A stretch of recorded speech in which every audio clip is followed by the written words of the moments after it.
Buenos días, jóvenes. Buenos días, alumnos y alumnas. Vamos a iniciar la clase de literatura del día 8 de agosto de 2025. Para esta aula vamos a sacar primero una captura de pantalla y después subimos la diapositiva. Vamos a ver una nueva captura de pantalla aquí.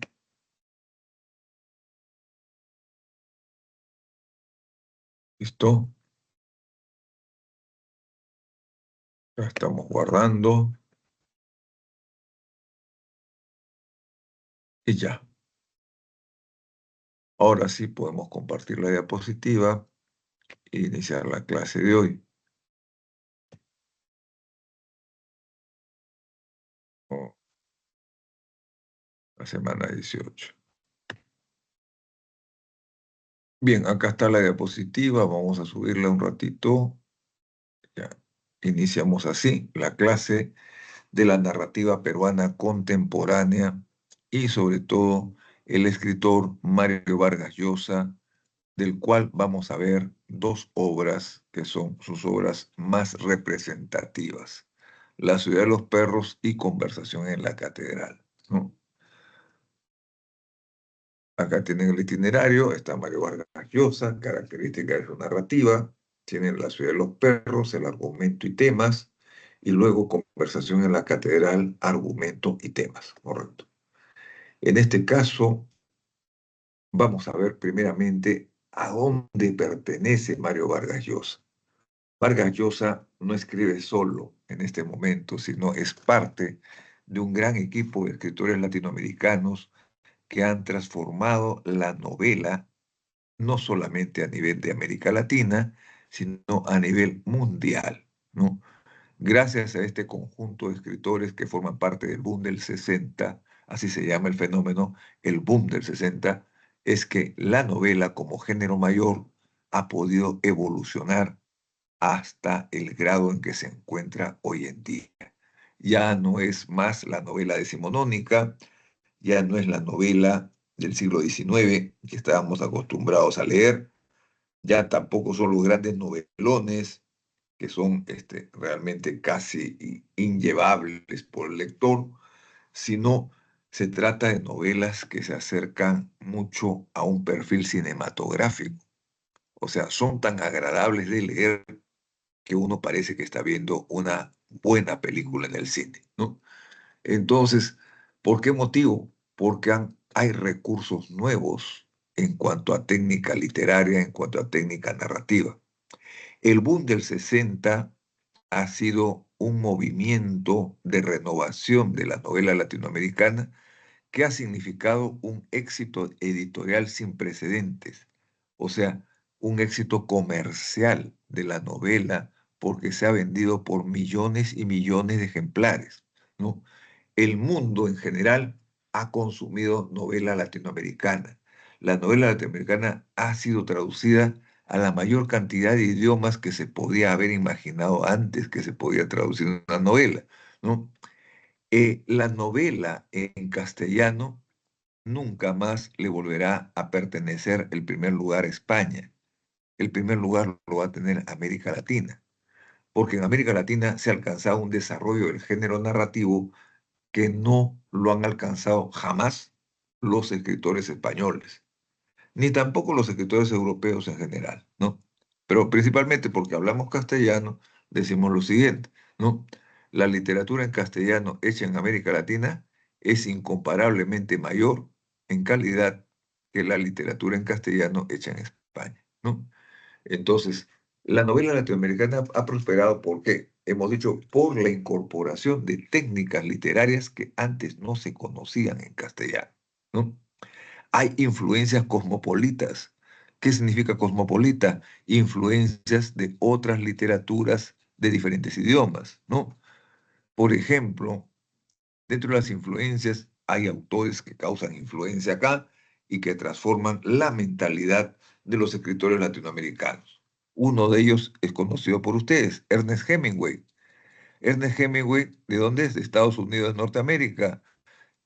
La novela que siempre van a recordar los escolares va a ser El viejo y el mar. porque generalmente es la novela que les dan a leer en secundaria. ¿Por qué se la dan a leer en secundaria? Porque es cortita, es una novela, noveleta o novel, como se le dice, novela corta, ¿no? Pero El viejo y el mar se transformó en un símbolo para los jóvenes. ¿Por qué? No solamente por su brevedad, sino porque nos informa de un pescador que lucha por pescar un gran pez. Un gran pez tiene 4 metros por lo menos, ¿no? Un merlín. Y cuando lo trae a la costa tiene que luchar contra los tiburones para que no se lo coman, y tiene que luchar contra las mareas, y también digamos, la edad castiga su cuerpo y mucho, pero cuando llega a la costa llega, aunque sea, llega con el esqueleto del gran pez. Era un gran pez, tendrá que decir. Pero es una novela sobre la voluntad humana. Recuerdo una frase que dice: para destruir un hombre primero tienen que dinamitarlo. Es una frase señera que va a permanecer en nuestra memoria después de leer El viejo y el mar. Pero hablaba de Hemingway como una influencia más. Faltan otros. William Faulkner, por ejemplo, con su célebre novela El sonido y la furia. ¿De dónde es William Faulkner? De Estados Unidos, ¿no? De Norteamérica también. John Dos Passos, también de Estados Unidos, de Norteamérica, hace una novela que se llama Manhattan Transfer, que influencia en la nueva narrativa hispanoamericana. Tienes a James Joyce, de Irlanda, que hace una célebre novela donde usa mucho el monólogo interior. ¿Cómo se llama esa novela? El Ulises. Y por fin tienes a otro narrador que sí conoces, Franz Kafka, autor de La Metamorfosis. ¿Dónde nació Kafka? En Checoslovaquia. Su obra La Metamorfosis no es la única, pero sí es la más memorable, la más recordada dentro de un público estudiantil, ¿no?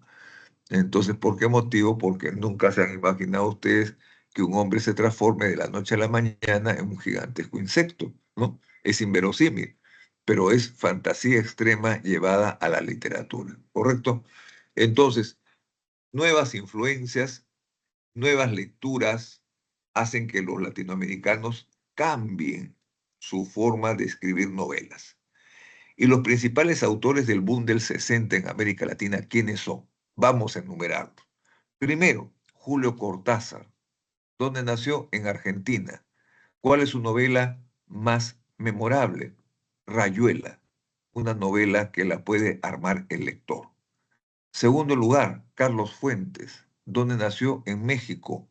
Carlos Fuentes es recordable por una novela que se llama La muerte de Artemio Cruz. En tercer lugar, tienen ustedes a Gabriel García Márquez, cuya novela más inmortal que puede haber es Cien años de soledad, ¿no? Y por último tenemos a Mario Vargas Llosa, que alguna vez fue peruano, hay que recordarlo que sí fue peruano alguna vez, por lo menos de nacimiento, ¿no? Y escribió una de sus más célebres novelas, es La ciudad y los perros, ¿no? Que la vamos a ver ahora, ¿no? Ahora veamos un poco la biografía de Mario Vargas Llosa. La diapositiva aquí quiere comenzar por su juventud de frente. Yo creo que no, yo creo que hay que comenzar por su niñez, porque, digamos, lo que uno recibe en la niñez es imborrable, ¿no? Y va a condicionar el resto de su vida y de su existencia. Y la niñez de Mario Vargas Llosa condiciona el resto de su existencia y condiciona el carácter de su literatura, ¿no? Mario Vargas Llosa nace en Arequipa en 1936 y muere en Lima en el 2025. Cuando se educa en Arequipa, lo hace en un colegio de primera, en el Colegio Seráfico de Arequipa, nada menos. Luego pasa a la familia a vivir en Cochabamba, Bolivia, y en Bolivia el niño Mario Vargas Llosa estudiará en el Colegio Salesiano de Bolivia. Bien, eh, su niñez está atravesada por un trauma familiar. La familia es una familia disfuncional, es una familia dividida en realidad. El padre y la madre pelean constantemente porque el padre es un mujeriego descarado. Es un mujeriego impresentable, es un golpeador de mujeres, también es violento con su esposa, es violento con su hijo. Y este padre tan, digamos, bochornoso, podríamos decirle así, va a ser un escollo en la vida del niño Mario Vargas Llosa, ¿no? Su irreverencia que demuestra en la novela posteriormente es porque está liberando el trauma de la figura del padre o el conflicto con el padre. El conflicto con la figura paterna está presente en sus novelas antiautoritarias. Por eso es importante. Entonces, acá en la diapositiva no está un dato que tiene que, digamos, corroborar el sentido de esta clase. Eh, digamos, en 1950, el padre regresa a casa después de una larga ausencia. Nadie sabe dónde estuvo, pero se sospecha dónde estuvo, ¿no? Encuentra que su hijo está leyendo. Dice, un muchacho leyendo, qué raro. Qué raro, debería estar jugando fútbol, debería estar correteando con sus amigos en el parque. A ver qué está leyendo y le quita el libro. Y el libro era un libro de poesía. Y el padre hace un escándalo. Le dice a la mujer, ¿qué es esto? Mi hijo leyendo un libro de poesía. O sea que mi hijo es un afeminado. Mi hijo es un homosexual, porque la poesía es cosa de homosexuales. Miren qué mentalidad tan obtusa, tan arcaica tenía este señor, que creía que la poesía era, digamos, sinónimo de homosexualidad, lo cual de ninguna manera es cierto y ustedes lo saben muy bien. No tiene nada que ver una cosa con la otra, ¿no? No tiene nada que ver una cosa con la otra. Pero el padre decide castigar al hijo metiéndolo a un colegio militar para que le enseñen a ser hombre, ¿no? Es muy chistoso esto, ¿ah? Realmente. Viéndolo a la distancia, uno sonríe con lástima de creer que hubo un padre que pudo pensar así y lo mete al colegio militar Leoncio Prado para que lo hagan hombre, para que le enseñen disciplina y valores. Él no sabe como padre que el sitio menos indicado para que aprenda valores es un colegio militar. Y la novela La ciudad de los perros se origina de esa experiencia en un colegio militar, ¿no? Entonces, por eso tenía que referirme a la infancia, porque si no, no nos podemos explicar después de dónde sacó las ideas para escribir La ciudad de los perros, ¿no? Entonces, ¿estudió en su juventud en San Marcos? Sí, pero la diapositiva se equivoca. ¿Por qué motivo? Porque él no estudió literatura en San Marcos. Ojalá me hubiera gustado que estudiara en mi escuela, en mi facultad. Él estudió en San Marcos Derecho, la carrera de Derecho y terminó Derecho y llevó por la libre algunos cursos de literatura, ¿no? Por extensión, ¿no? Se podían llevar cursos en otra facultad, ¿no? Pero la carrera a la cual fue obligado a estudiar por razones familiares fue la carrera de Derecho y Mario Vargas Llosa culmina la carrera de Derecho y se gradúa solamente como bachiller. No quiso ser abogado porque no estaba en sus planes ser abogado, ¿no? Solo que los familiares te envían a estudiar Derecho para que no te mueras de hambre, ¿no? Si eres escritor. Cosa que, por eso decía antes, todos los escritores tenemos un cartón de derecho en nuestra casa, ¿no? Porque a algún papá siempre se le ocurre que para salvar del hambre a mi hijo que quiere ser escritor, mejor que será que estudie abogacía, que estudie para abogado. Bueno, le ocurrió a Vargas Llosa, le ocurrió a Bryce Echenique, le ocurrió a Julio Ramón Ribeiro, y así sucesivamente podemos seguir enumerando la cantidad de escritores que pasaron por una facultad de Derecho. Y Vargas Llosa no es la excepción, ¿no? Dice que ha obtenido las distinciones literarias más importantes, es cierto.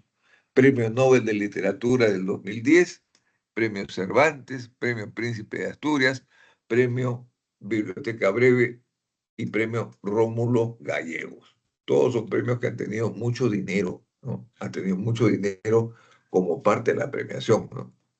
Luego ha pertenecido como miembro de la Real Academia de la Lengua Española. Ha pertenecido también a la Academia Peruana de la Lengua y ha pertenecido a la Academia Francesa de la Lengua, ¿no? Me parece impropio este último porque no reunía las condiciones Mario Vargas Llosa como para ser miembro de la Academia Francesa. Sin embargo, ya cerrando su ciclo de tercera edad, quisieron darle un premio más, ¿no? Y esa fue una distinción más. Pero bueno, vamos adelante. Acá tenemos las características de la narrativa de Mario Vargas Llosa. Vuelvo a repetir, Vargas Llosa incorpora técnicas nuevas que no se conocían aquí en el Perú, ¿no? Una de ellas es el raconto, otra el flashback, otra el crossback. ¿Qué más podemos decir? La ruptura del orden lógico y cronológico de la historia que está contando, ¿no? Es una característica. ¿Qué más? El monólogo interior, que no lo introdujo Mario Vargas Llosa, lo introdujo Carlos Eduardo Zabaleta, que lo estudiamos la semana pasada, ¿no? Ese señor se introdujo el monólogo interior como técnica. Pero bueno, Vargas Llosa hizo lujo del uso del monólogo interior, ¿no? Entonces, son las características que yo le puedo sobresaltar. La literatura de Mario Vargas Llosa tiene influencias cosmopolitas. Bueno, acá están las características de la narrativa de Mario Vargas Llosa. Su narrativa es de carácter realista. Sí, definitivamente es una narrativa que describe las cosas con patético realismo, con una voluntad de retratar la sociedad peruana, ¿no? En su generalidad, ¿no? Y sin ambajes. O sea, si yo te retrato y te borro los bigotes, no estoy siendo realista, ¿no? Si yo te retrato con tus bigotes y no te mejoro la cara ni te borro con Photoshop los barritos que tienes en la cara, estoy siendo realista. Igualmente pasa con Mario Vargas Llosa, que a la hora de retratar la sociedad peruana, lo hace con tanta verosimilitud que es como si estuvieras viendo al Perú a través de una fotografía. ¿Emplea la narración objetiva? Sí, cómo no. Claro, emplea una narración objetiva. Rehúye la subjetividad. Eso se lo deja Mario Vargas Llosa a los poetas, ¿no? Pero en la narrativa debe primar la visión objetiva de la realidad. No podemos transformar la realidad para que sea más bonita, no, sino que tenemos que contar la realidad con lo feo y lo bello que tiene esa realidad, ¿no? Bueno, luego es asimilador e innovador de las técnicas narrativas más modernas.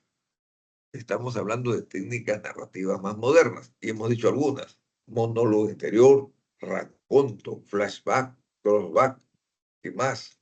Estructura el orden lógico y cronológico. Puedes comenzar por el final, como puedes comenzar in media res, ¿no?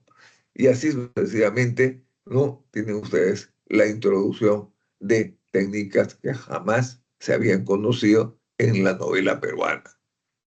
Su, su obra transita por varios tipos de lenguaje paródico, sociológico, político, etcétera, etcétera. Yo les digo lo siguiente: su obra transita por diferentes tipos de lenguaje, pero todos esos lenguajes están interrelacionados. Ojo ahí, no es que cada uno de esos lenguajes se presenta por separado, sino están interrelacionados, interactúan dentro de la novela. Propone que la novela es la invención de una realidad imaginada. Mira tú, esta es una perogrullada, una verdad de perogrullo, como le podríamos decir, porque definitivamente lo que estás viendo es que toda novela en general, es producto de la realidad desbordada. Eso es, toda novela en general es producto de una realidad imaginada. Entonces, si no fuera así, una novela sería un documento de historia. Pero por algo en la novela te damos a entender el contexto histórico, pero recreado por personajes ficcionales.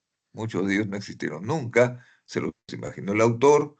El caso de Manuel Escorza es diferente porque sus personajes tienen nombre y apellido y existieron y existen todavía en esta tierra, ¿no? Pero bueno, el caso de la novela en general y del cuento en general es que tu realidad de la cual partes es una realidad imaginada. En su narrativa busca la novela total. ¿Qué cosa es una novela total? Vamos a aprender algo hoy día. La novela total es aquella novela que trata de retratar o reproducir artísticamente todos los aspectos de la sociedad, ¿no? Sean positivos o negativos, sean sucios o limpios, la sociedad es así, ¿no? Entonces, digamos, la invención de una realidad imaginada es prácticamente la intención que tiene el autor de ficcionalizar.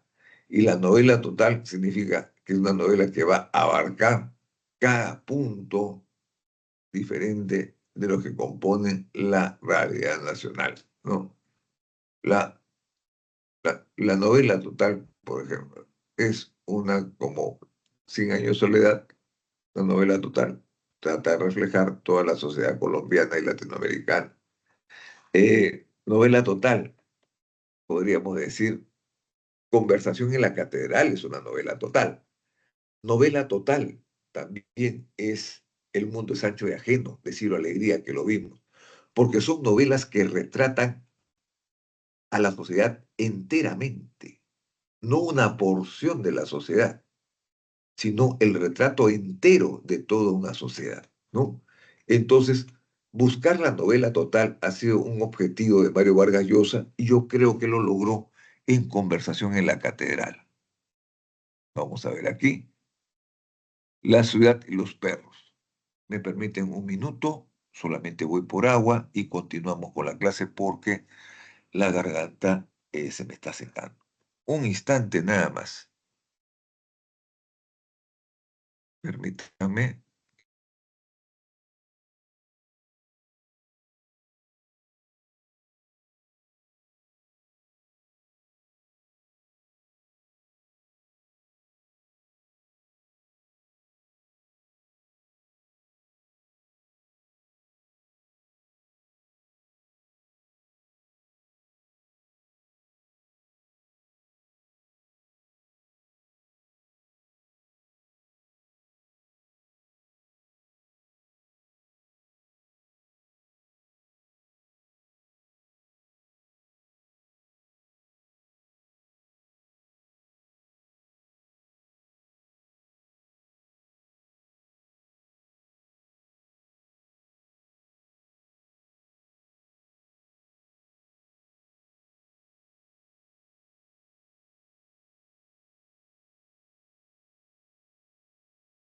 Ahora sí proseguimos, no fue mucho tiempo el que me ausenté, por supuesto. Ahora proseguimos con la ciudad y los perros.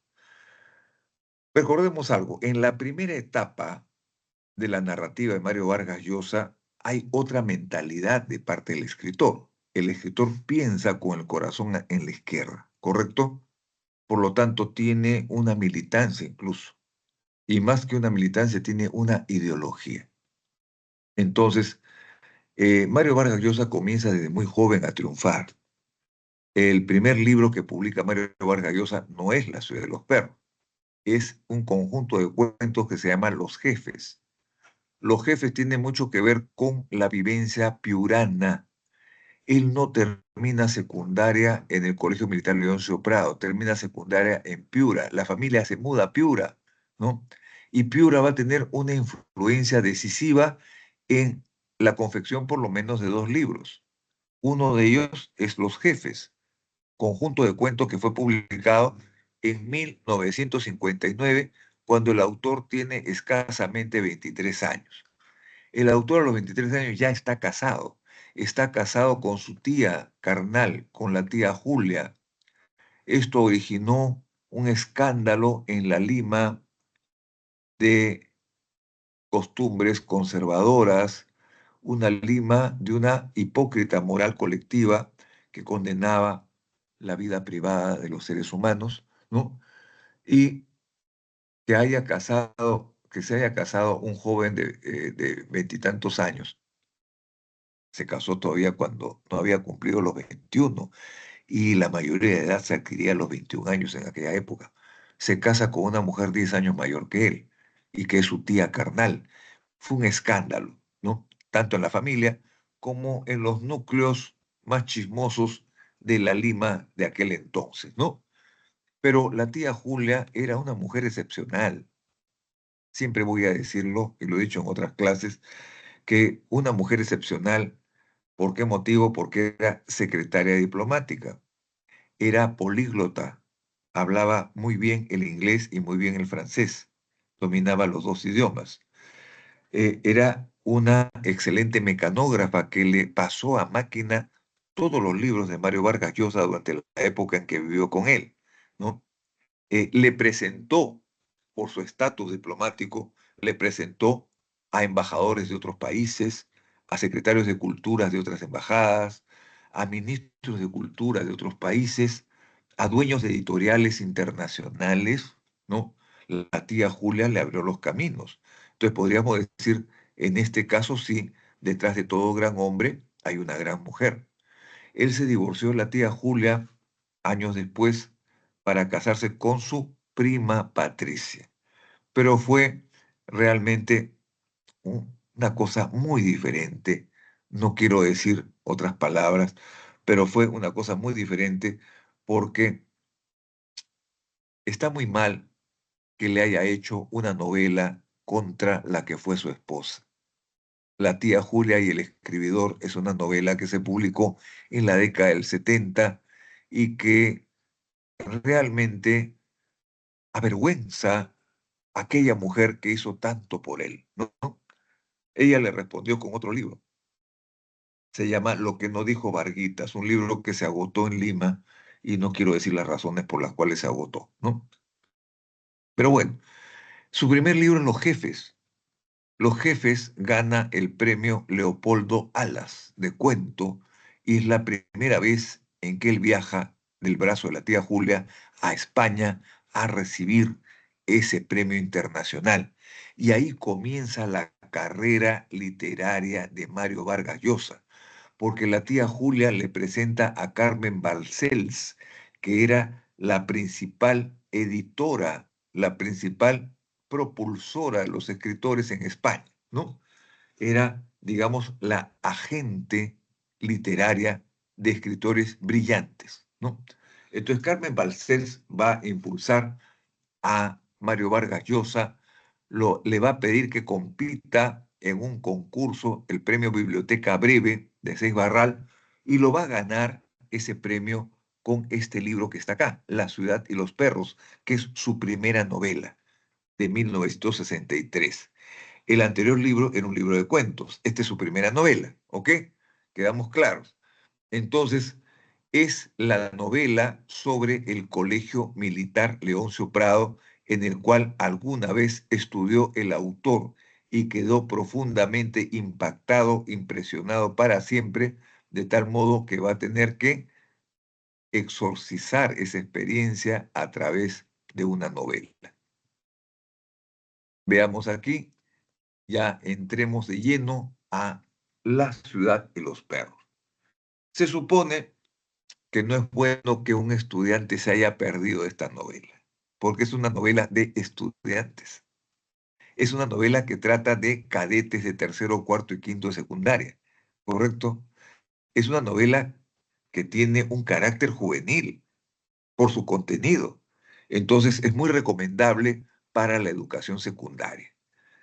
Eh, en el Colegio Militar Leoncio Prado hay ciertos rituales de iniciación, hay ciertos protocolos de convivencia, porque es una sociedad cerrada, es una sociedad de hombres, ¿correcto? En la cual suceden cosas que son inverosímiles en otros lugares. ¿Cómo se trata esto en la literatura? Es una novela del microcosmos. El Colegio Militar Leoncio Prado es una pequeña sociedad. Eso se llama un microcosmos. Entonces, vamos a ver que el ritual de iniciación de los que ingresan al Colegio Militar Leoncio Prado es el maltrato. Ingresan en condición de perros. Se les llama los perros a los estudiantes que recién ingresan a tercer año de secundaria, ¿no?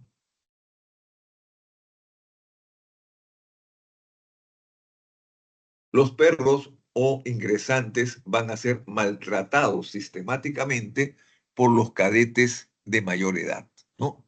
Los cadetes de cuarto año de secundaria tienen la costumbre ya institucionalizada de maltratar, humillar, golpear constantemente a los estudiantes que recién han ingresado. Entonces, son los perros y por eso se llama la novela La ciudad y los perros, ¿no? Entonces, cuando ingresa esta promoción de la cual formó parte Mario Vargas Llosa, ¿no? Tienen un líder, es el cadete que le llaman el jaguar. ¿Por qué le dicen el jaguar? Porque es un peleador de primera. Él no se deja bautizar ni maltratar por los estudiantes mayores. Les pega, los golpea, se trompea con dos, tres, cuatro personas, las deja fuera de combate. Entonces, un tipo que no se deja bautizar, un tipo que golpea a quienes pretenden maltratarlo o humillarlo, se convierte en el líder de la promoción. Y dentro de la promoción hay una élite de estudiantes que son los más audaces. Son el círculo. El círculo está liderado por el jaguar, ¿no? El cadete cava, que ven a ustedes en la diapositiva, es aquel que le denominan el serrano. A cada rato le dicen el cholo, el serrano, ¿no? El cadete cava también es audaz, ¿no? Está formando parte de esa élite de los audaces, de los más audaces de la promoción, que planifican el robo del examen de química. El punto de partida de esta novela es que los estudiantes roban el examen de química para tener las preguntas seguras y poder aprobar el examen, ¿correcto?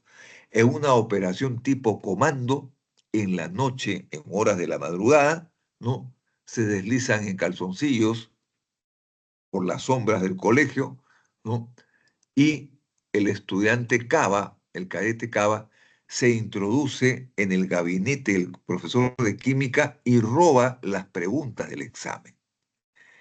Lamentablemente fueron vistos por el vigía de aquella hora. ¿A quién le tocaba ser vigía? Al cadete Arana, al cual lo apodaban el esclavo. ¿Por qué? Porque el cadete Arana era víctima de todos los abusos que pueden ustedes imaginarse y nunca se rebelaba.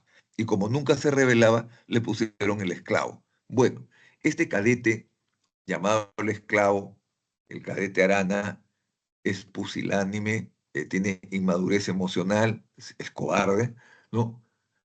A la hora de rendir su informe, delata el robo del examen de química. Entonces, pasamos del robo del examen de química a la delación del esclavo. El esclavo denuncia el hurto a las autoridades, se inicia una investigación y esa investigación lleva a otras investigaciones. Entonces se descubre que los estudiantes del círculo no solamente traficaban con las preguntas de los exámenes, sino que traficaban con cigarrillos.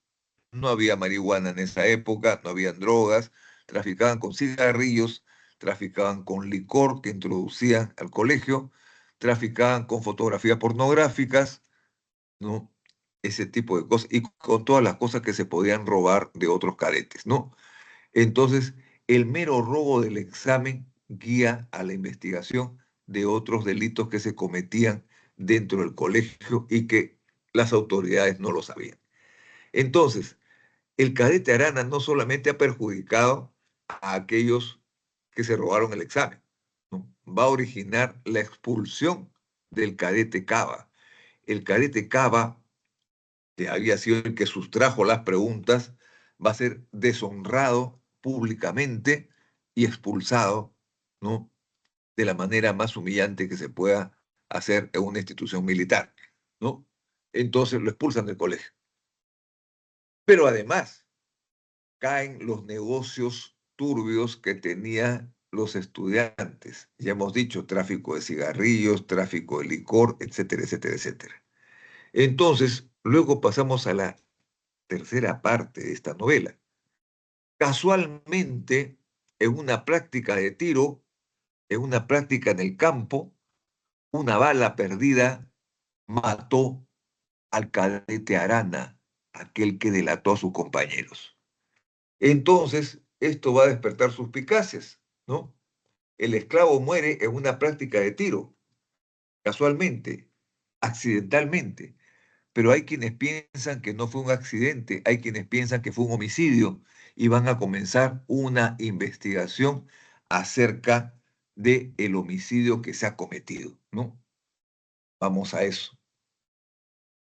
Tenemos que Alberto, el poeta es el alter ego de Mario Vargas Llosa, es el personaje que representa al autor, lo que el autor en vida fue, ¿no? O lo que quiso ser el autor en vida en realidad, ¿no? Alberto el poeta denuncia que se ha cometido un asesinato.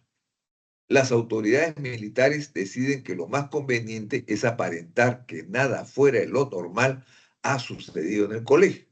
¿No? ¿Por qué motivo? Porque si se enteran afuera del colegio que ha habido un homicidio, eso va a motivar una investigación de la fiscalía. El Poder Judicial va a tener que haber un juicio. Los periodistas van a acudir al colegio también para hacer sus propias investigaciones. El prestigio del colegio va a decaer. Nadie va a querer matricular a su hijo en un colegio donde puede morir de un balazo asesinado, ¿no es cierto? Entonces prefieren echarle tierrita al asunto, ¿no? Y pasar desapercibido que pudo haber sido un homicidio, ¿no? ¿No? Entonces, un teniente que está a cargo de una sección de la sección justamente donde ha ocurrido este incidente, el teniente Gamboa pretende investigar el caso de la muerte del cadete Arana, ¿no? Y resulta que es impedido de investigar y en lugar de darle facilidad de investigar, le dan de baja en el colegio al teniente Gamboa y lo trasladan a Puno, a una población perdida en la frontera con Bolivia, como castigo por haber querido investigar algo, ¿no?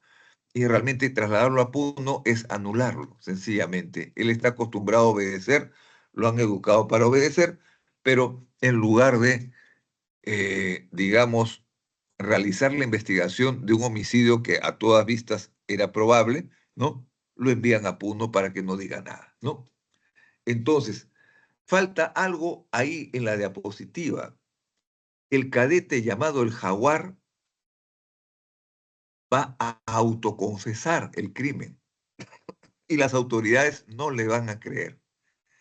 Le van a mandar callar y le van a decir, mira, estás a punto de egresar ya, no malogres tu quinto año de secundaria, porque todos ustedes van a recibir una medalla de honor, ¿no? Entonces, mejor deja las cosas como están, ha sido un accidente, tú estás soñando que has sido el culpable, seguramente, y egresa tranquilamente. Y cuando egrese esta promoción, todos se reintegran a la sociedad, pero nadie puede borrar de su pasado la estancia, la estadía, los estudios que han realizado en el Colegio Militar Leoncio Prado y las pésimas costumbres que han cultivado dentro de la vida militar. ¿El objetivo cuál es? Es la crítica a la formación castrense. Acá está el tema central. El tema central, el objetivo de este libro, de esta novela, es una crítica mordaz a las deficiencias que tiene la formación militar, ¿no? Los sistemas autoritarios de enseñanza militar son brutales, son violentos, son humillantes, son castrantes, ¿no? Entonces, por ese motivo es que esta novela fue quemada, ¿no? En el Colegio Militar Leoncio Prado. Todos los estudiantes compraron un ejemplar y lo quemaron en una gran pira. Yo creo que a los militares les encanta quemar libros, les encanta quemar libros y también prohibir literatura. A los militares les encanta intervenir universidades, quemar libros, detener escritores. Eso sí, les odian a los periodistas y todas esas cosas. Entonces, quemaron el libro en una gran pira en el Colegio Militar Leoncio Prado. Otros temas, la pandilla juvenil como síntoma de rebeldía contra el sistema, ¿no? Los jóvenes se agrupan, organizan sus rebeldías. El hurto como violación de la norma. Esta novela nace de un robo, el robo del examen de química, ¿no? Y hay otros robos que se van dando sistemáticamente dentro de un colegio militar. Se pierde la cristina de un estudiante, se pierden los pasadores, se pierden las correas, ¿no? Y son negociadas en un mercado negro. Luego, el machismo que mutila la dimensión afectiva del sujeto. Machismo, diríamos que es un término que se aplica más a la violencia del varón contra la mujer. En este caso, no hay mujeres presentes, es un colegio de hombres, es una sociedad de hombres, pero en la cual el más fuerte domina al débil. Entonces viene la siguiente característica, la agresividad como método de subsistencia. En una sociedad de hombres, ¿no? Si no practicas un nivel de agresividad, eres víctima de la agresividad de otros. Esa es la verdad. Esa es la verdad, sea en la cárcel, sea en el cuartel, sea en un colegio militar o sea un colegio común y corriente. Si el prototipo masculino no cultiva la agresividad, llega a ser dominado, ¿no? Los rituales de la adolescencia para ingresar a la sociedad de gente mayor, el adolescente tiene que pasar por ciertos rituales. Eh, esta novela habla descarnadamente de la masturbación, ¿no? Escandalizó, yo recuerdo en la década del 60, escandalizó a muchas madres de familia que leyeron que los jóvenes se masturbaban, ¿no? Y que en un colegio militar competían por quién se masturbaba más, ¿no? Entonces era una lectura escandalizante en aquel momento, sorprendente, ¿ya? Otro ritual, ir al burdel para tener su primera relación sexual. No creo que sea la manera más idónea, pero bueno, ocurría en la época que los jóvenes iniciaban su primera experiencia sexual en el burdel, ¿no?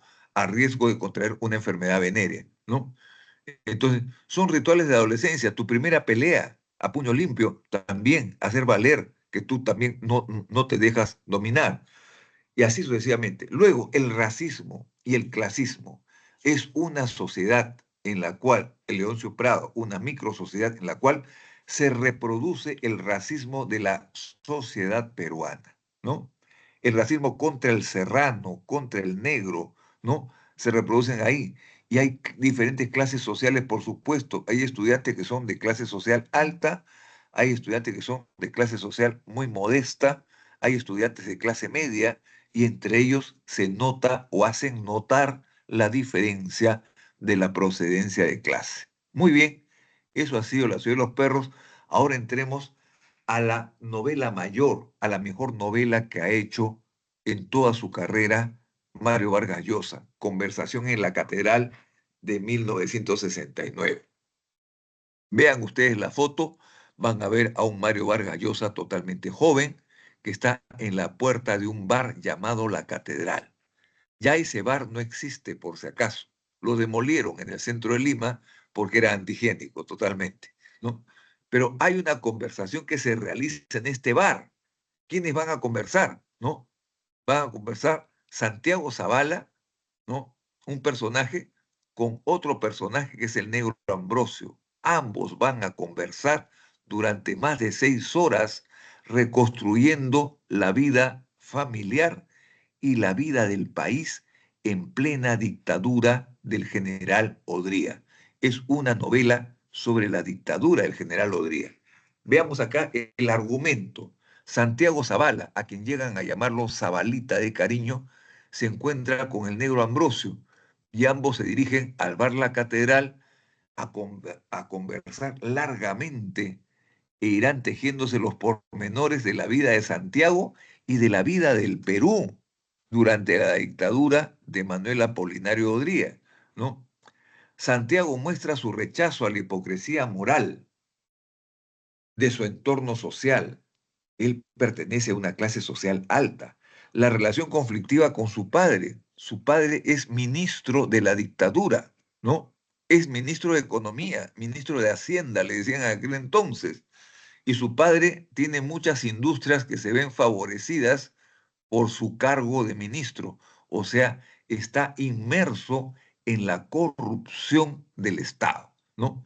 Santiago Zavala se rebela contra su familia e ingresa a San Marcos. Horror, la madre se queja con sus amigas y dice, ha ingresado a una universidad de cholos, de provincianos, de resentidos sociales, de comunistas que le van a lavar la cabeza. Bueno, Santiago Zavala, una vez dentro de San Marcos, conoce la vida política de San Marcos y llega a militar en el Partido Comunista. donde en la célula cahuide. Es una célula a la cual perteneció mucha gente que hoy día son notables personajes de la historia del Perú, ¿no? Pero bueno, luego, los negocios que su padre, Fermín Zavala, había hecho con Cayo Bermúdez, el ministro del Interior, decepcionaron a Santiago. Decepcionan que su padre era una persona correcta, proba y honrada. No lo era, su padre estaba inmerso en la corrupción. Cayo Bermúdez es el ministro del Interior. ¿Existió Cayo Bermúdez? Sí. ¿Cuál era su verdadero nombre? Luis Esparza Sañartu, ministro del Interior, que apresó opositores, torturó opositores y mató opositores a la dictadura, ¿no? Entonces, Cayo Bermúdez le decían Cayo Mierda. Imagínense ustedes por qué le decían Cayo Mierda, ¿no es cierto? ¿No? Entonces Santiago Zavala, decepcionado de su padre y decepcionado de todo, se marcha de su casa, abandona la universidad y se dedica a trabajar de periodista. Para dolor de cabeza de su madre, se casa con una muchacha del pueblo, con una chica de color modesto, como le decía la burguesía a las chicas que tenían cierto mestizaje, ¿no? Una chica de color modesto se ha casado con una cholita, pero él ama a esa mujer, es enfermera ella, él es periodista, tiene un perrito batuque, el perrito un día se escapa, el perrito es apresado por la perrera municipal, se lo llevan a matarlo al perrito, él acude a buscar al perro para salvarlo de la muerte en la perrera municipal y se encuentra con el negro Ambrosio, que era un matador de perros dentro de la perrera. Y le dice, niño Santiago, y él le dice, Ambrosio, ¿qué haces acá? ¿Cuánto tiempo no nos vemos? Son años. Tú eras el chofer de mi papá. Tomémonos un par de cervezas. Y van al bar La Catedral y se toman esas cervezas que duraron 6 horas, ¿no?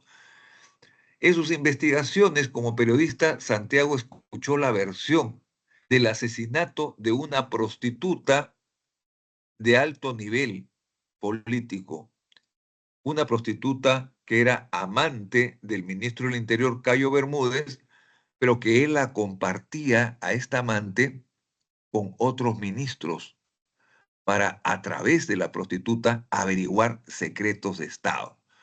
Con el único que nunca pudo hacerlo fue con don Fermín Zavala, el ministro de Economía, el papá de Santiago, ¿no?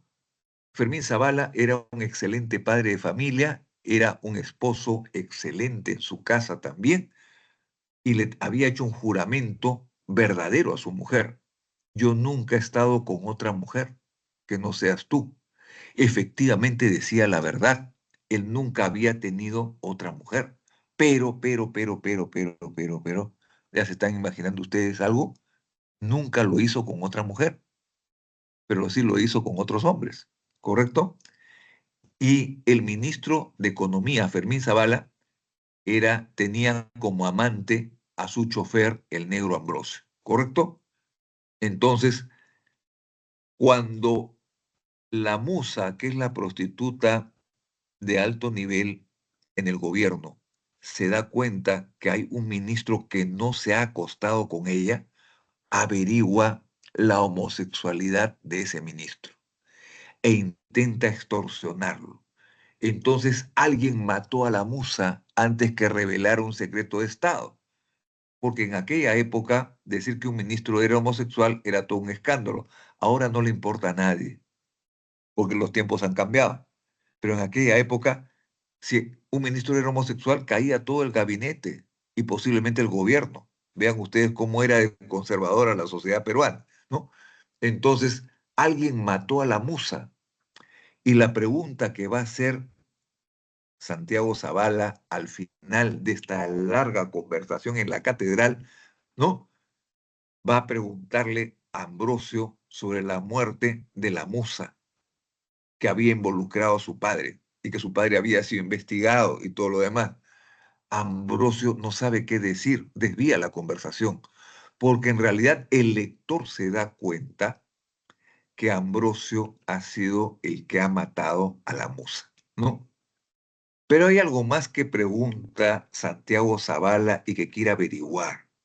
No solamente quién mató a la musa, ya parece que está claro que ha sido el negro Ambrosio para proteger el secreto de su patrón, ¿no?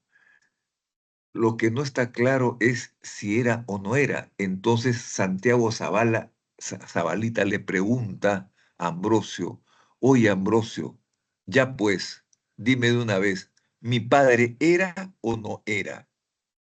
Y Ambrosio se siente azorado por la pregunta y dice, ¿era qué? No entiendo lo que usted me quiere decir, niño Santiago. Ya pues, franquéate, le dice, ¿mi padre era maricón o no era maricón? En ese momento, Ambrosio se pone de pie en el bar La Catedral y le dice a Santiago, niño Santiago, usted no se merecía el padre que tuvo, ¿no? Y se retiró ofuscado, se retiró molesto por eso, y ahí termina la conversación en la catedral. Vamos a ver los aspectos fundamentales de esta novela. El tema principal, la crítica a los regímenes dictatoriales. Es una novela antidictadura, es una novela anti-regímenes totalitarios. Y sabemos que las dictaduras no solamente son militares. Actualmente vivimos una dictadura, ¿no? Y una dictadura cívico-militar, como se le llama, pero tiene todos los defectos que tenía esta dictadura. Detenidos, desaparecidos, torturados, perseguidos y todo lo demás. Otros temas, la corrupción. Dígame que no hay corrupción hoy en día, por favor. A ver, ¿quién me dice que no hay corrupción? ¿No? La corrupción dentro de una dictadura es peor que un Estado de Derecho, ¿no? Los ideales políticos juveniles. Los jóvenes se enamoran de ideales radicales, ¿correcto? Porque los jóvenes son radicales, ¿no? Naturalmente son radicales. La hipocresía moral de los sectores sociales dominantes, ¿no? La hipocresía de una sociedad conservadora que condena la vida ajena. Las relaciones conflictivas entre hijo y padre. Yo no estaría tanto de acuerdo con esto porque el padre y el hijo tienen una relación conflictiva, pero se aman. El padre nunca dejó de preocuparse de Santiago Zavala, ¿no? El padre siempre estuvo preocupado, ¿dónde está mi hijo? ¿En qué se ha metido mi hijo? ¿No? ¿En qué andará mi hijo? ¿Por qué mi hijo se ha rebelado de esa manera contra mí? ¿No? Y el hijo va a extrañar al padre siempre, porque el padre ha sido un muy buen padre. Al margen de su homosexualidad muy oculta que la tenía, ha sido muy buen padre de familia, ¿no? Vamos a ver ahora aquí, en Conversación en la Catedral, cosas que se nos estaban escapando. Dice, él era como el Perú, Zabalita, se había jodido en algún momento. Piensa, ¿en cuál? ¿En qué momento se jodió Zabalita? Y eso guía a otra pregunta, ¿en qué momento se había jodido el Perú? Y en toda la novela se va a repetir la pregunta, ¿en qué momento se jodió el Perú? Y esta novela prácticamente ha perennizado esta frase dentro del imaginario popular, ¿en qué momento se jodió el Perú? Así como José María Arguedas perennizó la frase todas las sangres, y todos los gobernantes dicen queremos un país de todas las sangres, igualmente en Conversación en la Catedral se perenniza una frase, ¿en qué momento se jodió el Perú? A ver, alguna vez usted que me está escuchando se la responderá. Primera línea de la narrativa, se desarrolla la historia personal de Santiago Zavala. Esa es la primera línea. La segunda línea narrativa es, se descubren los pormenores, ¿no? Y las características de la realidad social peruana durante la dictadura de Odría. Pero la sociedad peruana llega a ser puesta al descubierto con esta novela, con todos los defectos y con todas las imperfecciones que tiene la sociedad peruana. Es una novela hecha, vuelvo a repetir, en la época en que Mario Vargas Llosa está dentro de la izquierda peruana, ¿correcto? Y tiene una visión crítica de la sociedad peruana. El segundo, Mario Vargas Llosa, ya es el que se pasó a la derecha y que hace novelas de menor importancia política, ¿no? Hace novelas de menor calidad literaria. Pero en esta primera etapa, él mismo ha reconocido antes de morir que su mejor novela fue Conversación en la Catedral de 1969, y que además de haber sido su mejor novela, es, digamos, la novela que más técnicas literarias ha innovado. Tiene más técnicas narrativas, más monólogos interiores, racontos, flashback, crossback, ¿no? Ruptura del orden lógico y cronológico, entre otras cosas que hemos resumido que son parte del el boom del 60. Muy bien, vamos a entrar ahora a dictar las respuestas. La primera pregunta, respuesta C de casa. La segunda, A de avión. La tercera, C de casa. La cuarta, D de dedo. La quinta, A de avión. La sexta, A de avión. La séptima, B de barco. Y la octava, B de barco. Muy bien. Podemos decir entonces que hemos culminado la clase, pero si hay preguntas, estamos listos para responderlas respecto a las dos obras que ustedes acaban de ver reseñadas, ¿no? Si las han leído, mucho mejor, ¿no? Mucho mejor por ustedes, porque no hay que perderse una buena obra literaria. Es para el goce y disfrute de todos ustedes. Muy bien, ¿hay preguntas? ¿Alguien tiene alguna pregunta? Profe, Dígame. buenos días. Una pregunta sobre la ciudad y los perros. eh, Sobre el cadete que fue disparado, que se murió, el esclavo. ¿En algún momento su mamá o sus papás intentaron demandar o hacer algo contra el colegio? Yo veo en la novela que los padres tienen un rol pasivo, como que si se conformaran con el accidente y creen que ha sido un accidente. Ellos no inician una demanda contra el colegio. Vemos al padre acudir y que el padre no quería mucho a su hijo. Ese es un problema que se ve en la novela, el desafecto entre padres e hijos. Recuerden que Vargas Llosa viene de una experiencia familiar en la cual el padre es tiránico, ¿no? El padre es una mala persona. En el caso del cadete Arana, llamado el esclavo, se nota que el padre es como que si dijera, ya sabía que este adefesio hijo que tengo iba a terminar así, ¿no? Una cosa así. Porque por algo lo habían metido al Colegio Militar Leoncio Prado. O sea, nadie mete a su hijo al Colegio Militar Leoncio Prado para tenerlo cerca, sino para tenerlo lejos. Entonces, cuando muere el hijo, el padre que asiste al velorio tiene una frase de conformidad con el resultado. O sea, no le inquieta investigar la muerte de su hijo.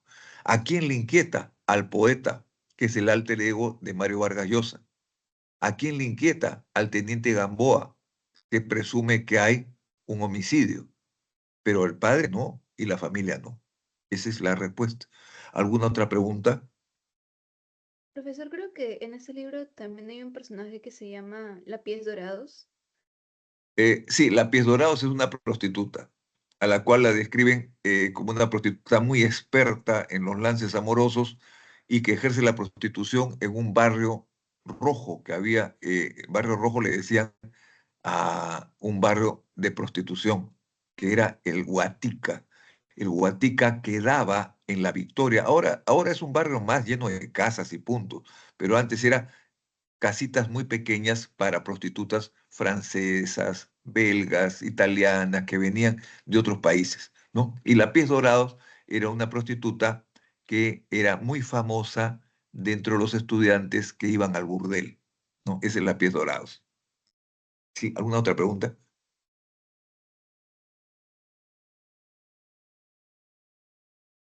¿No hay preguntas a la una? Profe, Dígame. una pregunta sobre conversaciones en la catedral. La esposa de Fermín, del padre de Santiago Fermín Zábala, ¿en algún momento se enteró o sospechó sobre el amorío que tenía su esposo con Ambrosio? No. Se nota que es una mujer típica de la alta burguesía peruana que se conforma con tener un marido abastecedor. ¿Qué significa un marido abastecedor? Me proporciona dinero, me proporciona alimento, me proporciona automóvil, casa, lujos y viajes. Ya, entonces no hay nada que averiguar, no averigua absolutamente nada. La averiguación viene porque Santiago Zavala se mete a periodista y como periodista va a comenzar a preguntar sobre el crimen que se ha cometido contra la Musa, que era una prostituta de alto nivel gubernamental. Entonces, a través de esa investigación periodística, se da cuenta que hay ciertas anomalías que no calzan, ¿no? Entonces, se da cuenta que lo que estaba averiguando la Musa era la homosexualidad de uno de los ministros, el único ministro que no se acostaba con la Musa, ¿no?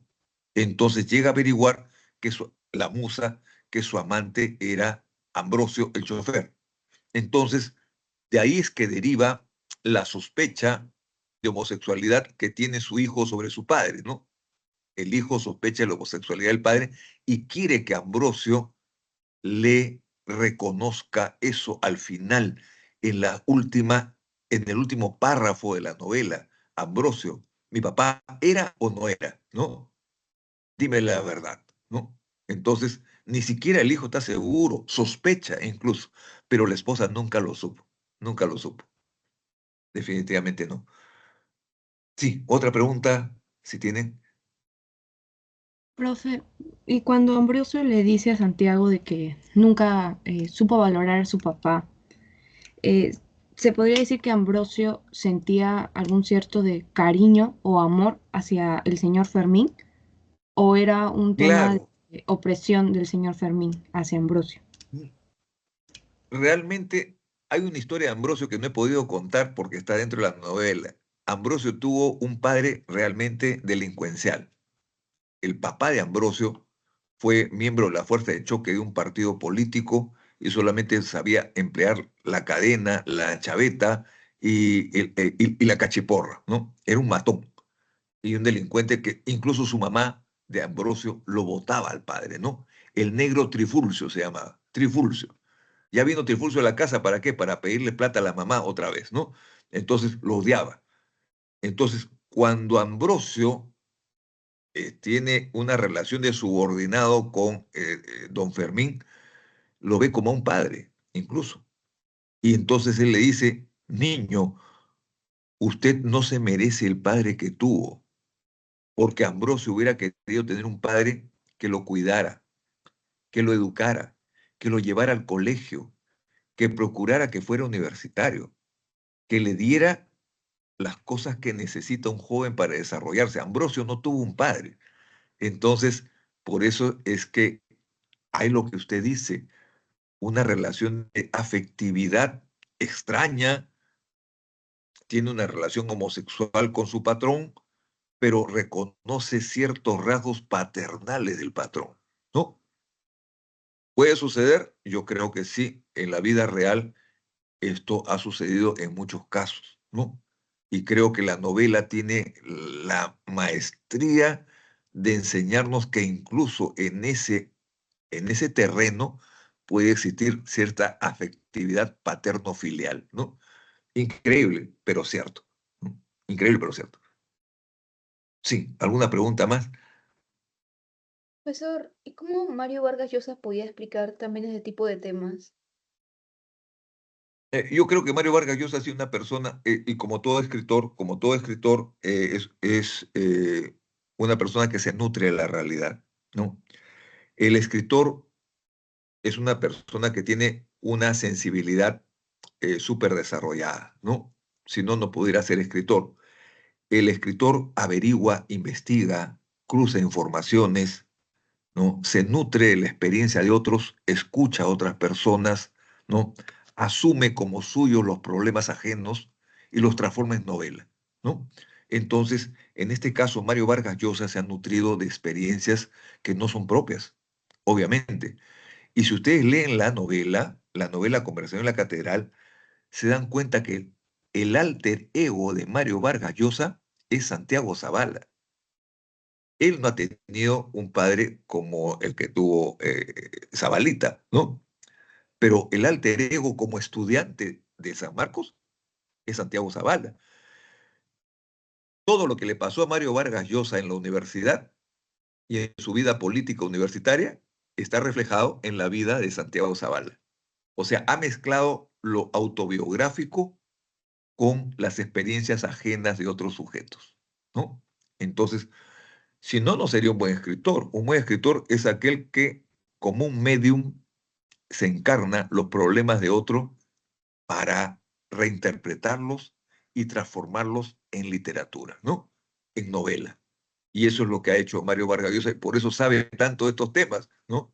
Sabe tanto de los temas que ha investigado. Ojo, esta generación, el trauma principal de esta generación ¿fue cuál? Fue la dictadura de Odría. Muy bien. Me están llamando, la tutora me dice que ya terminó la clase y que hay otro profesor que está por ingresar y no quisiera interrumpirlo. Muchas gracias por sus preguntas y que tengan un feliz fin de semana.